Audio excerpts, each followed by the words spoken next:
Let me tell you a little story. Not a personal story as in my own story, but somebody I met.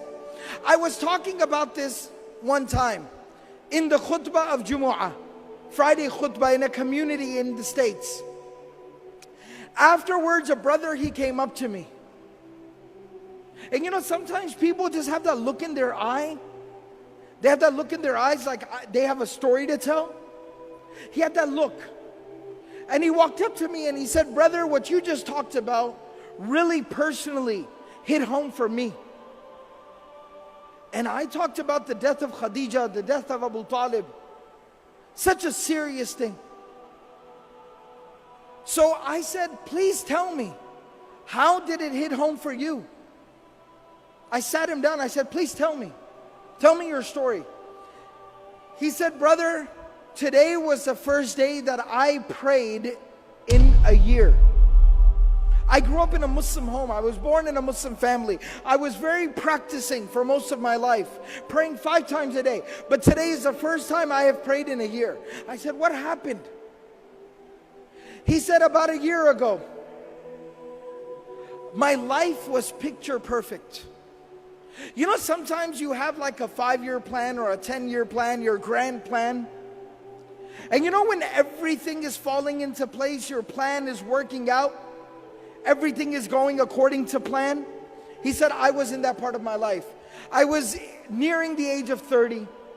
I had gone through college and medical school, working 2 jobs on the side. I had gotten married during that time, found the woman of my dreams, the love of my life. We had 2 beautiful small babies, children, 2 small children.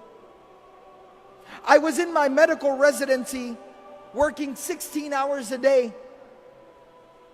And we were living in a small, tiny little apartment, not in a very good part of town. We had 1 car that was broken down. It kept breaking down every other day. It was very difficult. We were barely getting by. Years and years and years we got through, some way, somehow. I was now nearing the end of my medical residency. So I was starting to get offers from clinics and hospitals and doctors and groups. Very lucrative offers, 6 figures. 6 figures US, big deal. And things were starting to work out. I had not one but multiple offers on my desk. We had gone looking for nice homes so we could buy a house in a nice neighborhood, nice schools for our children. We went to the car dealership and we're looking at minivans and nice cars. Everything was working out. All our dreams were coming true. And he said, one day I came home a little bit earlier than scheduled. I walk into my house. I said, Salamu alaikum, practicing family. I said, Salamu alaikum, as the sunnah is. And nobody responded.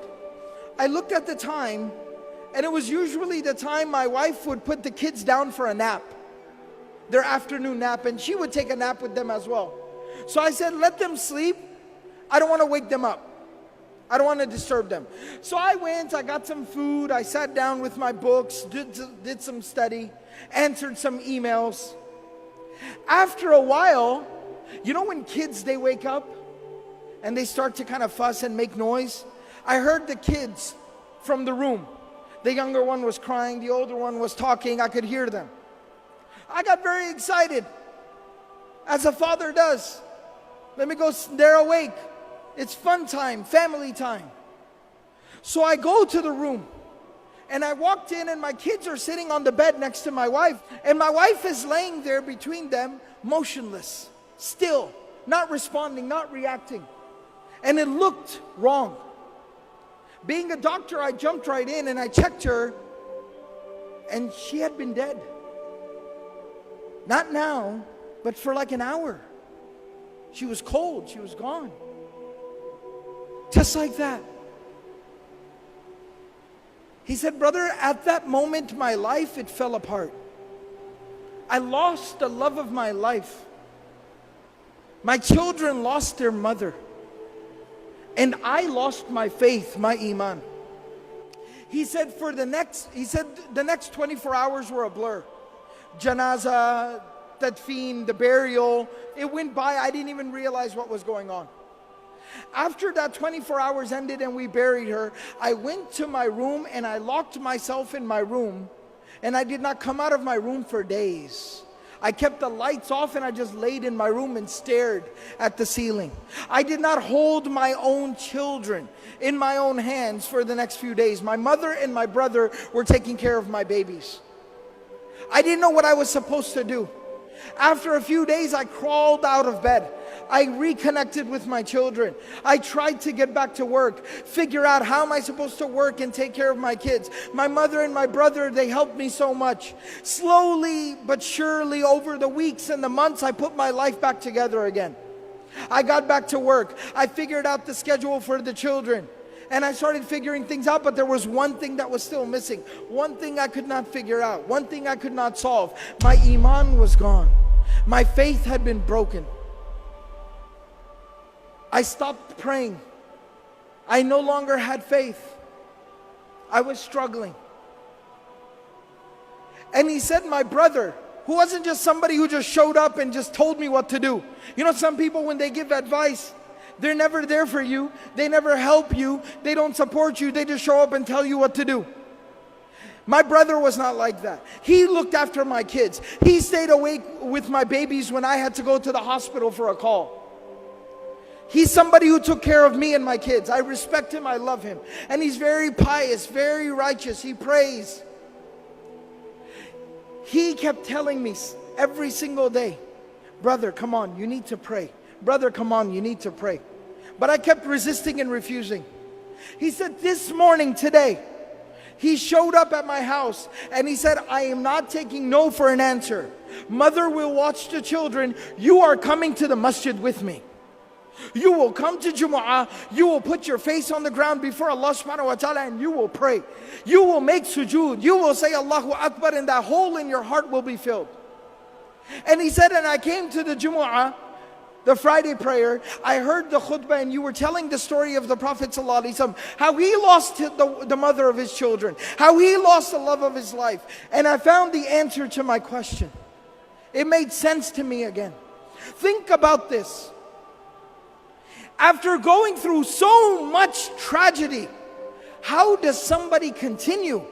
How does the Prophet ﷺ wake up the next day, go out there and preach harder than he did yesterday, work harder than he did ever before, knowing that he's going to come home to an empty home, knowing that he's going to come home to an empty bed, knowing that he's going to come home and have to look at his children in the face and wipe the tears from their face that their mother is not coming back?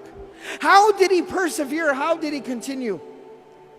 It was at that moment that Allah subhanahu wa ta'ala provided him a solution.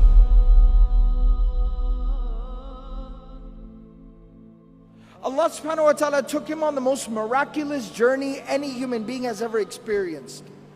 It is called the journey of Al-Isra wal-Mi'raj, the journey by night to Jerusalem, and then the ascension above the heavens. The journey by night to Al-Aqsa, and then the ascension above the heavens.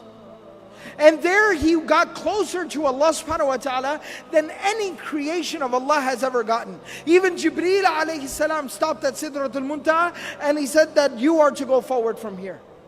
And there Allah subhanahu wa ta'ala gave the Prophet sallallahu alayhi wasallam a gift. And that gift was the 5 times daily prayer. And Allah subhanahu wa ta'ala told the Prophet sallallahu alayhi wasallam, difficulties will come. Adversity will knock your door. Tragedies will befall you. But every single time you fall, stand back up and say Allahu Akbar. Every single time you deal with a difficulty, say Allahu Akbar. Salah will heal your wounds. It'll solve your problems. It'll ease your difficulties.